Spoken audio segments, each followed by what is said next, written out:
statement. So the first one is just the Huskies can make a run at the Pac-12 tournament. So a couple weeks ago, you would have not even thought about this, not even thought about it at all. And right now, I mean, based on what they've performed in the last week, I have to say it's possible. I still don't think it's super likely, but it is possible they do that. And I'll explain it just by you look at the top teams in the Pac 12. You got UCLA, USC, Colorado, and Oregon. Now, the Huskies narrowly lost to UCLA. A few defensive stops and a couple made shots, the Huskies would have beaten the top team in the Pac 12. And you look at the game for the Huskies against USC, it was a blowout. There's no really way to sugarcoat that. I don't think the Huskies can beat USC, but that's really the one team that I don't think the Huskies can beat. As they beat Colorado, so they've shown they can beat them, and against Oregon, they narrowly lost, losing by, I believe it was 3 points a handful of weeks ago, that was. So the Huskies really have the skill, they have the players, they have the coaching to beat some of these teams. Like I mentioned, I don't think they can beat USC just because of the matchup really favors USC with the big, tall Mobley twins kind of being the keys for USC and the Huskies not being able to match up size-wise with them. But against all the other teams in the Pac-12, I feel the Huskies match up nicely. I think if the Huskies can keep the way they're shooting against these teams and play their classic solid 2-3 zone defense, then they can win any game. And for that reason, I think it's possible for them somehow to find themselves winning the Pac-12.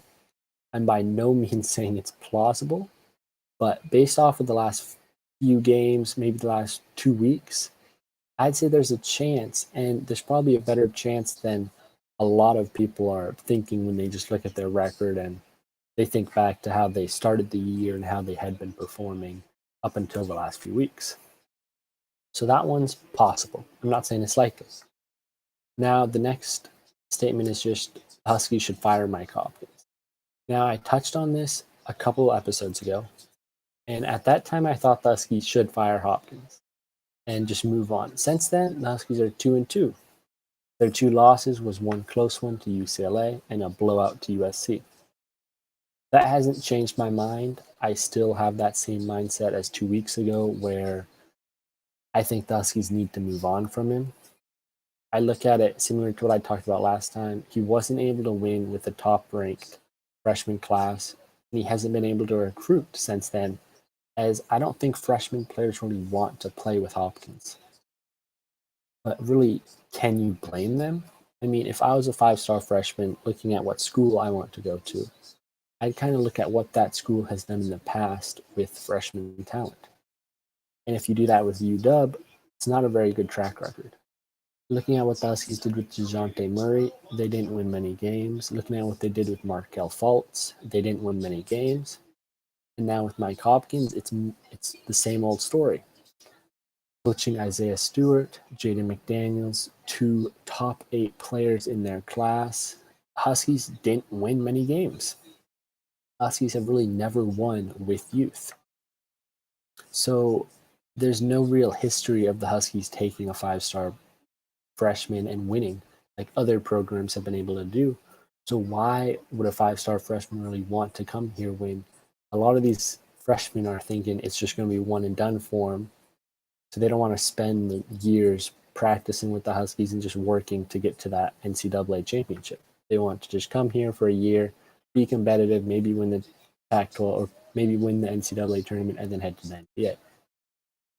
So that's why I think the Huskies need to move on from Hopkins. Just he's not getting these young kids to buy in, I think. So I think the Huskies need a coach who can recruit these guys and who can get them to buy into the program.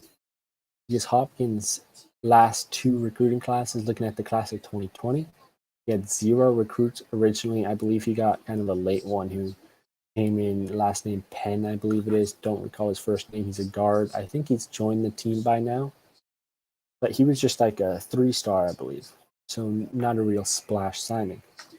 And currently in the class of 2021, the Huskies just have 1 player signed or committed, I believe it is. And that's a 4-star center out of Washington, but he's only 200 pounds. So I don't see him coming in and making a huge impact either. So recruiting for Mike Hopkins has been lackluster, and you can't win in college basketball with lackluster recruiting unless you're able to truly develop players and build them into something special. So can Mike Hopkins do that? Well, short answer is no. Looking at the best example for this, it would, in Mike Hopkins' time at UW, it would have to be Nas Carter.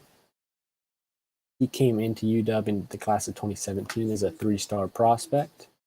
By last year, alongside Stuart McDaniels, Carter was likely the Huskies' third best player, but very possibly you could argue on court performance, he was the Huskies' second best player. Unfortunately for the Huskies, he had to leave the program due to off court issues and things that came up. But really, that's it for Mike Hopkins' success stories. Sahonis, who's a 3-star prospect from last year's class, yeah, he's looked nice at times, and maybe there's something with him. Maybe he can keep building, keep improving. But overall, he hasn't been anything to really be super excited for. He's shown very small glimmers of excellence, putting up big numbers in 1 or 2 games this year so far. But then there's also games where he can't even find the court and get out there. So he's got to keep being consistent, and maybe he can be a good developmental project. But right now, there's not much to him. Then looking at 4-star Raekwon Battle, he's kind of the worst project, I guess. The worst look for Hopkins is he came in with a bunch of hype, and all that's happened since then is him regressing, struggling to find time on the court at the moment, and he hasn't developed into that sharpshooter that the Huskies really expected him to be when they signed him. Now, another guy to look at would have to be Jamal Bay, who was a 4-star prospect in the class of 2017, and he hasn't developed into a superstar either. Now, he's a good rotational player. He clearly has had his moments. He's clearly had his bursts of excellence. But again, with him, it's about being consistent game in and game out. And maybe he can finish this year being consistent. He showed it for a week. And he keep doing that for 2 weeks, for 3 weeks, for 4 weeks. So it's going to be wait and see with him. But so far, Hopkins hasn't shown being able to develop players. He hasn't shown that he's able to recruit well. So it's not an overreaction. I think Hopkins doesn't really deserve to have a job next year here at UW.